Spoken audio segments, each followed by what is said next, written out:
Retornamos al Centro de Información del Occidente del Departamento de Cundinamarca, FUNSA Villa Imperial de Agricultura. Y como todos los días, en este punto de la mañana, invitados especiales. Habíamos hablado y hemos venido tocando estos temas, la situación del Plan de Ordenamiento Territorial de la capital de la República, los anuncios que el mismo tiene sobre cómo podría impactar a la sabana de Occidente, y también hemos venido haciendo el seguimiento a los concejales de la capital de la República, unos en pro y otros en contra, y otros que tienen posiciones muy centradas y muy neutrales, analizando una y otra circunstancia. El día de hoy, agradeciendo la presencia del concejal Carlos Alberto Carrillo. Muy buenos días, bienvenido concejal a Telebacatá y Bacatá Estéreo. ¿Cómo amanece? Muy buenos días, un saludo muy afectuoso para usted y para todos los oyentes de Bacatá Estéreo. Concejal, permíteme, ¿de qué partido es el concejal Carrillo? Del Polo Democrático Alternativo. Del Polo Democrático Alternativo. Bueno, para identificar no es la posición política, sino el pensamiento crítico propositivo que se tenga frente al plan de ordenamiento. Usted ha sido uno de los críticos sobre el plan de ordenamiento y tiene más de 600 recomendaciones que al parecer nunca van a pasar, pero tiene muchas que nos han llamado la inquietud sobre lo que puede pasar en la sabana de Occidente en relación a lo que suceda con el POT del Bogotá, concejal. Bueno, yo presenté 608 proposiciones supresivas para que el POT se discuta artículo por artículo. Aquí hay algo que es muy grave y es que la alcaldesa, a punta de mermelada, quiere pasar esto pupitriado. Y pues el POT es el proyecto más importante que el Consejo va a discutir en estos 4 años. Es de hecho el más importante que se va a discutir en los próximos 3 periodos. Esto tiene una vigencia de al menos 12 años. Entonces es inaceptable que un mandatario quiera pasar esto a punta pues de la política tradicional, de arreglar pues con cariño a los concejales. Yo exijo que esto se discuta artículo por artículo para que podamos tener el tiempo que sea necesario para discutir este articulado. Aparte de esas 608 proposiciones supresivas, tenemos también alrededor de unas 65 proposiciones modificatorias con modificaciones de fondo. Es importante aclarar que el Consejo, en el caso del Plan de Ordenamiento Territorial, esto está contemplado así en la ley, no puede hacer modificaciones sin la autorización de la administración, ¿cierto? Así el Consejo tuviera las mayorías para modificar algo, se necesita que la administración lo permita, lo avale, le dé el visto bueno. Entonces es muy difícil realmente porque esto depende simple y llanamente de la voluntad de la administración. Miente la alcaldesa cuando dice es que tenemos que llevarlo a la comisión para que se discuta, para que los concejales aporten. Es discrecional de la alcaldesa si lo va a aceptar o no. Entonces, eso es muy importante aclararlo. Hablemos del tema de la vivienda y de la vivienda que requiere la capital de la República, los mínimos que están pidiendo y la capacidad de sostenibilidad del suelo de Bogotá que tendría para resistir esa cantidad de vivienda que no alcanza y que el resto para dónde pegaría.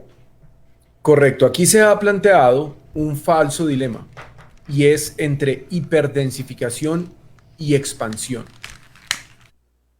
En Bogotá, pues el ente territorial llega hasta el peaje en el norte, hasta Soacha, en fin, hasta el río Bogotá. Nosotros no tenemos, como concejales de Bogotá, control sobre los planes de ordenamiento territorial de los municipios aledaños a Bogotá.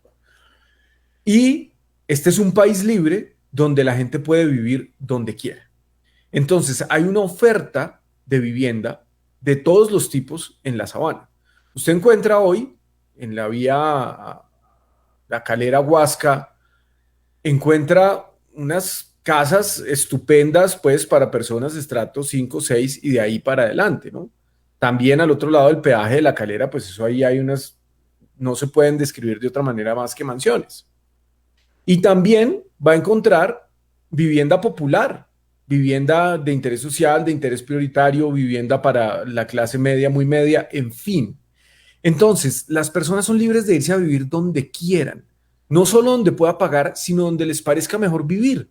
Eso nosotros no lo vamos a cambiar de ninguna manera con este POT. Es falso decir que ofrecerles a los desarrolladores 9.000 hectáreas de renovación urbana va a detener el éxodo de bogotanos a la sabana.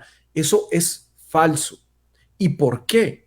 Pues porque el hecho de que usted libere suelo en Bogotá, de que le permita a los constructores hacer lo que se les dé la gana, no va a cambiar el hecho de que haya personas que quieran tener una casa con unos espacios más grandes, en un entorno más tranquilo. El dilema entre hiperdensidad y expansión es falso y debemos solucionarlo.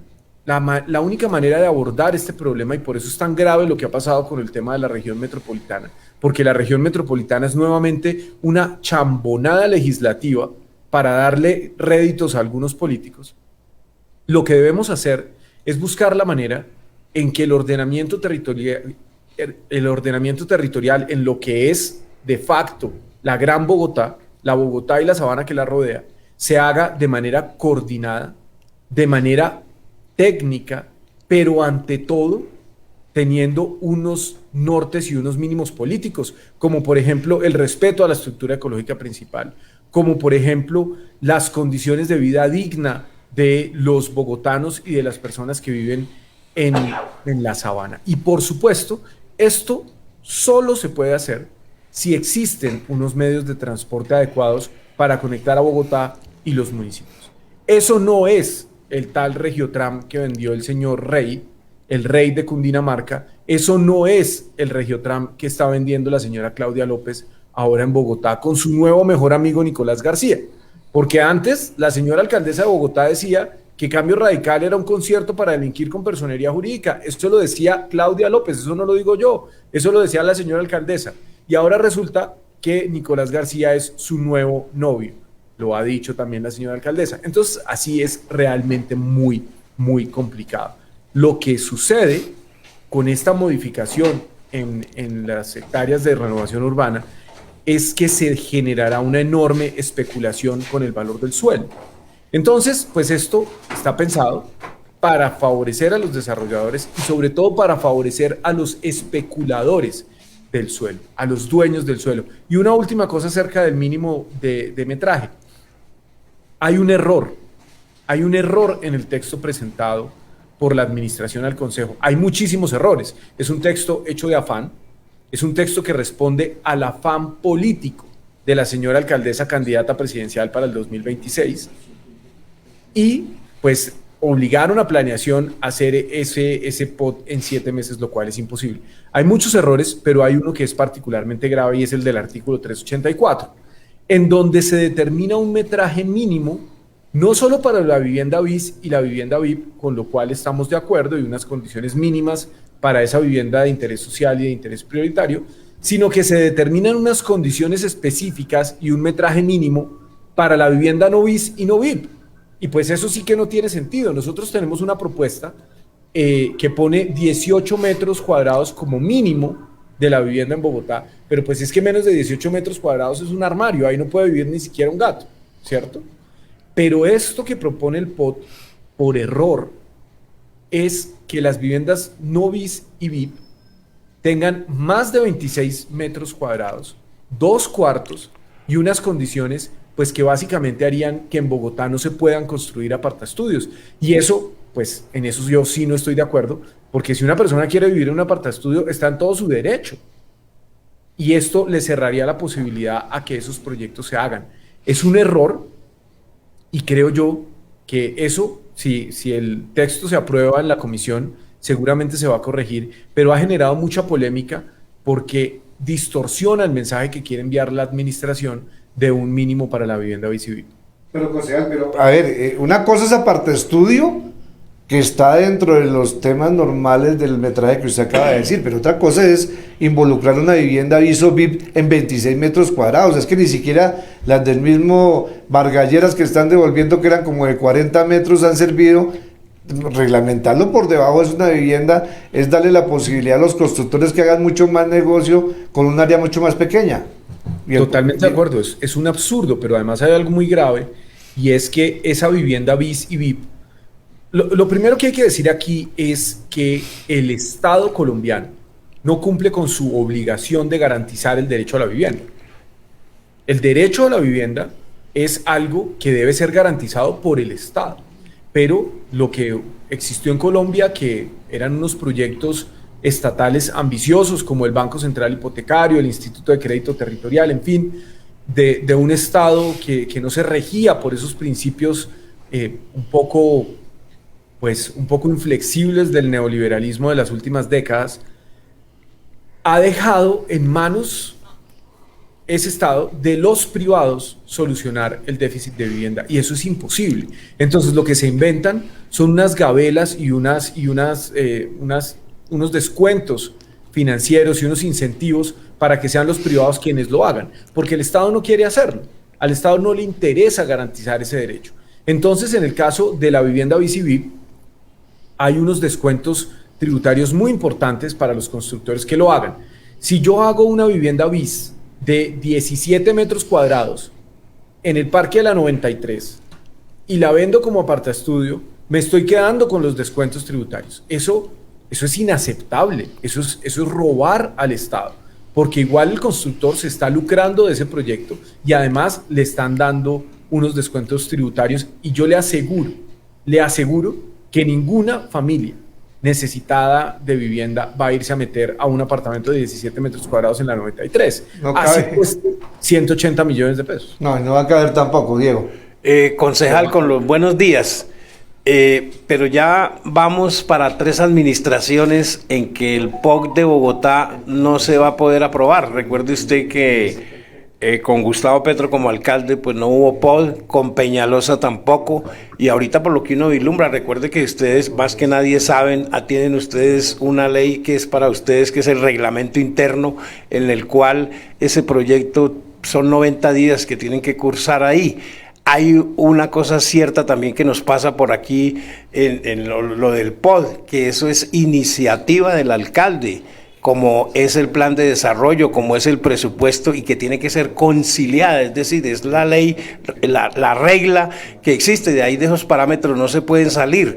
Entonces, ¿cómo vislumbra usted el panorama? Vamos a tener ese plan de ordenamiento territorial de Bogotá, que como usted dice debe ser conectado con los de estos municipios. Recuerde usted que también hay la famosa esa ley orgánica donde se discute ahí también algo de ordenamiento. En eso, ¿cómo avisora usted? ¿Va a haber posibilidad de que en esta administración haya POD, o vamos a pasar así como pasaron las 2 antes administraciones, concejal? Bueno, el POD se ha hundido por diferentes razones, por supuesto políticas, ni más faltaba. Es peligrosa la idea de tenemos que aprobar el POD porque es que hay que aprobar un POD. Sea bueno, regular o malo, hay que aprobarlo. Eso es como si usted dice, bueno, yo cumplí 33 años, entonces me tengo que casar. Y la primera persona que me golpee en la puerta, entonces venga, casémonos. Pues eso no es así. Bogotá merece un POD completo, un POD terminado, un POD que efectivamente mejore la ciudad. Este POD, este texto, el mamotreto de 608 artículos que presenta Claudia López, es un POD incompleto, pero es un POD que primero va a empeorar la ciudad dramáticamente en términos de espacio público. Eso es muy grave, porque Bogotá ya tiene un enorme déficit de espacio público efectivo por habitante.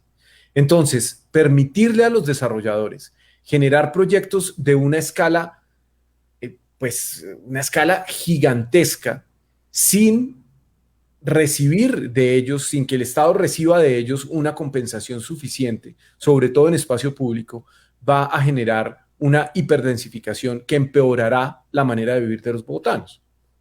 Eso no se puede aceptar. Entonces, que el POD sea bueno, que sea regular o que sea malo, pues es algo que sí importa. No es aprobar por aprobar. Y este POD es muy malo. Si le digo, es peor que el de Peñalosa en algunos sentidos. Porque si bien usted lee la cháchara, y la cháchara está bien intencionada, el POD no es una declaración de buenas intenciones. El POD es la norma urbana. Lo que está en la norma urbana es un desastre. Es un desastre. Y además, gravísimo, por el afán político de la señora alcaldesa, está incompleto.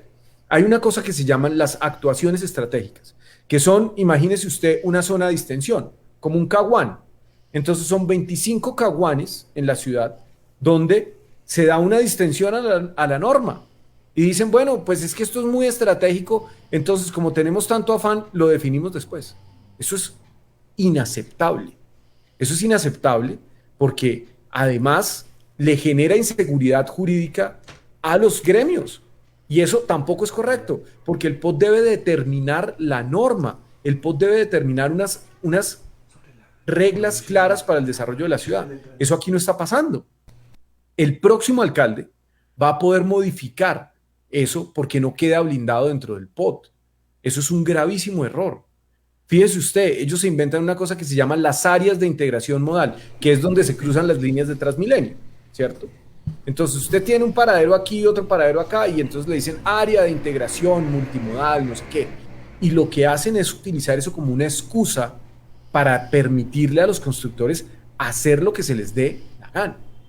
Y supongamos que eventualmente se llega a construir una intersección entre dos líneas de metro. Supongamos que eso con el proyecto que están planteando y con el proyecto que dejó Peñalosa, pues va a ser francamente muy complejo, porque el proyecto de Peñalosa no es un metro, es un transmimetro, es un trencito alimentador de una supertroncal de buses por debajo.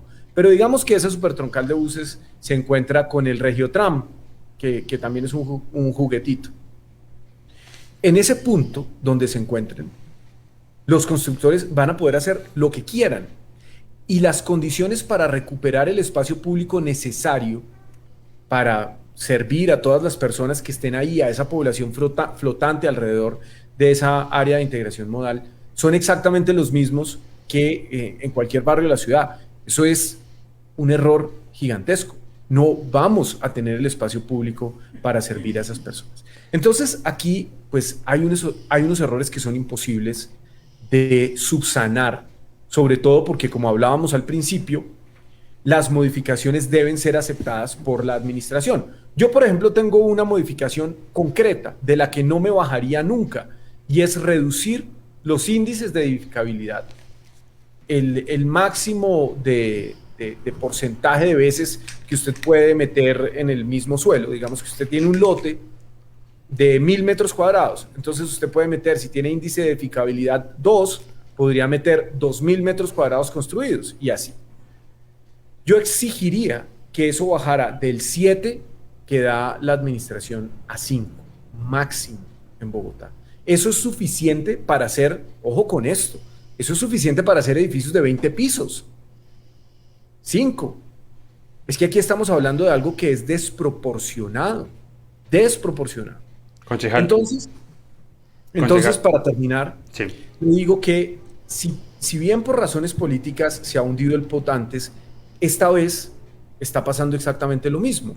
Y es que en el caso de Petro, la MEPOT se hundió porque el Consejo lo quiso hundir, porque Petro tenía una enemistad a muerte con el Consejo. El POT de Peñalosa iba a ser aprobado. Esa comisión de plan lo iba a votar sí. Lo que sucedió en ese momento fue que la votación definitiva del POT se dio después de que Claudia López ya había sido elegida. Y entonces, a rey muerto, rey puesto. Y los concejales literalmente se le voltearon a Peñalosa. Y después de haberlo acompañado con el voto positivo todo el periodo, aquí, por orden de Claudia López, que decidió hundir ese POT, le votaron negativo el POT de Peñalosa. Fue Claudia López la que hundió el POT de Peñalosa. Y lo hace, pues, por razones políticas, y ahora que tiene esa oportunidad de darle un verdadero POT que le sirva a Bogotá, lo que hace es esta chambona.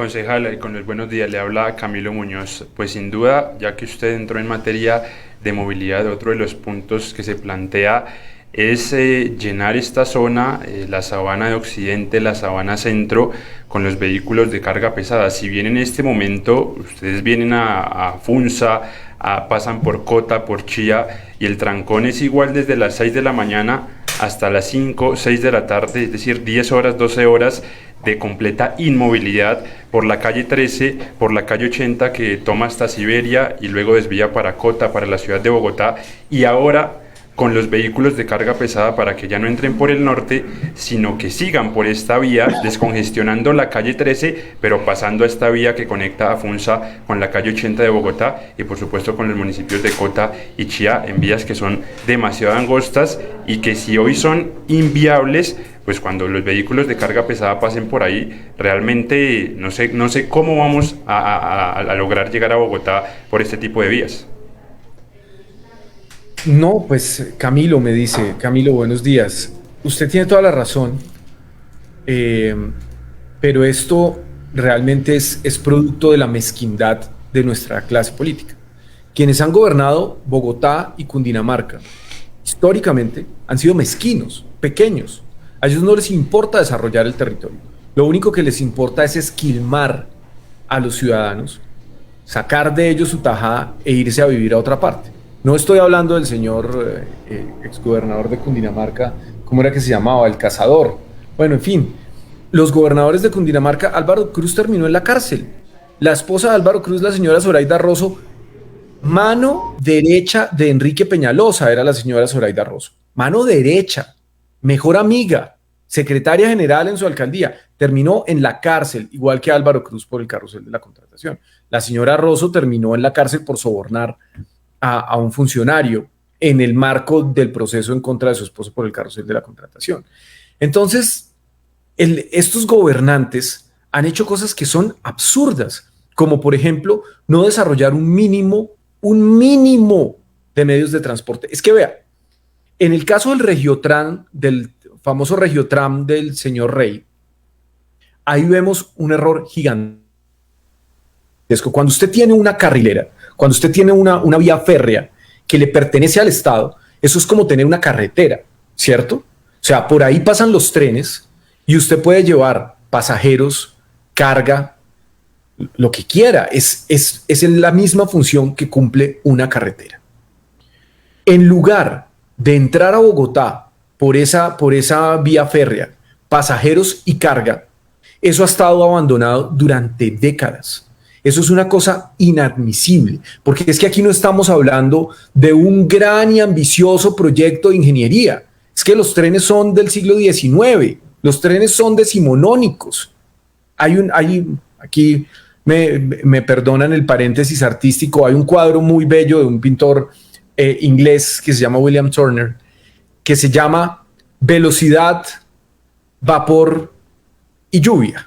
Y es un tren a toda velocidad pintado hace 200 años. Hace 200 años los trenes eran algo sorprendente. Hoy es una vergüenza que Bogotá y la región no puedan tener un sistema férreo como los que tiene cualquier gran ciudad del mundo. Entonces se inventa el señor Rey ese tal Regiotram, ¿cierto? Que es un juguetito, que es un tranvía, es un tren-tram para traer una cantidad de pasajeros que no es suficiente, privatizado, concesionado, y además cierra para siempre la posibilidad de que entre carga a la ciudad por ese corredor, porque se harán unas modificaciones geométricas al corredor que impiden para siempre que la carga entre a Bogotá por ahí. Es que San Andresito no está ahí porque sí, la plaza de Palo Quemado no está ahí porque sí. Todo ese hub industrial y de negocio que se genera ahí alrededor de la estación de La Sabana, pues se genera ahí porque ahí llegaban los trenes y por ahí llegaba la carga a la ciudad, y eso perfectamente podría volverse a hacer y no se va a hacer porque van a meter el trencito ese por ahí. Vea, cuando no es una hora pico donde están entrando pasajeros todo el tiempo por el corredor, puede entrar carga. Y eso se puede hacer en todos los corredores férreos, y así se hacía hace 100 años, pero hoy no se puede hacer. Ese problema de la carga no se puede solucionar de manera fácil, porque aquí, al igual que sucede, por ejemplo, en los Estados Unidos, y esto tiene un componente geopolítico importante, la carga, en lugar de transportarse mayoritariamente en los modos férreos, se transporta en tractomulas, porque alguien está haciendo mucho negocio con eso, porque es la industria del combustible fósil. Imagínese usted cuánto se gana la industria del combustible fósil cuando las cargas se transportan en tractomulas que consumen diésel, que consumen lubricantes también de origen fósil, que consumen llantas que también son de origen fósil. Se pavimentan autopistas también con derivados del petróleo. En fin, o sea, esto es un andamiaje gigantesco de negocio que en Bogotá lamentablemente ha llegado al extremo de no permitir algo tan básico y tan elemental como el desarrollo de una red férrea. Pero aparte, usted también tiene que darle una solución a las personas para transportarse. Y no es simplemente decir, es que yo voy a dejar una callecita de 2 carriles para que la gente no compre carro. Eso no pasa, eso no obedece a la realidad. En Bogotá se siguen vendiendo carros a pesar de unos impuestos muy altos, a pesar de las restricciones pues tan antidemocráticas como es el pico y placa. Imagínese que usted le diga, no, usted sigue pagando los mismos impuestos, pero no puede usar su carro porque al gobernante no se le da la gana. Eso es sumamente autoritario. Es difícil encontrar un país del mundo donde le restrinjan a las personas día a día la posibilidad de utilizar un bien privado, ¿cierto? Eso es bien autoritario. Y sin embargo, aquí no se va a solucionar el problema de movilidad ni para el norte de Bogotá a un lado de la Sabana ni al otro. Y termino con una cosa que a mí me parece muy grave. Nosotros estamos enfrascados en la discusión acerca del Aló Norte, de si se hace o no se hace. Yo estoy en contra de que se haga el Aló porque genera un impacto muy alto a los ecosistemas, pero el ecosistema es el mismo al otro lado del río, ¿cierto? Aquí no podemos decir, bueno, protejamos el ecosistema al lado del río que queda para Bogotá, pero a la sabana, pues que se la coma Camacol. Eso no lo podemos permitir tampoco. Bueno, concejal. No tenemos jurisdicción. Bueno, queremos agradecerle porque es mucho el tema que hay que hacer muy explícito, usted muy concreto en la posición. El lunes tendremos más concejales de la capital de la República para ampliar este tema con el ánimo que la comunidad de Sabana, Centro, Occidente y Norte se pellizquen y se den cuenta qué es lo que les viene pierna arriba frente a las consecuencias de lo que pasa en Bogotá con esta parte. Le agradecemos mucho por haber aceptado nuestra invitación, muy amable, y aquí estos micrófonos siempre abiertos para usted. A ustedes muchísimas gracias, primera vez que estoy en este espacio y muy complacido, ojalá nos veamos muy pronto. Perfecto, señor, 7:34 de la mañana.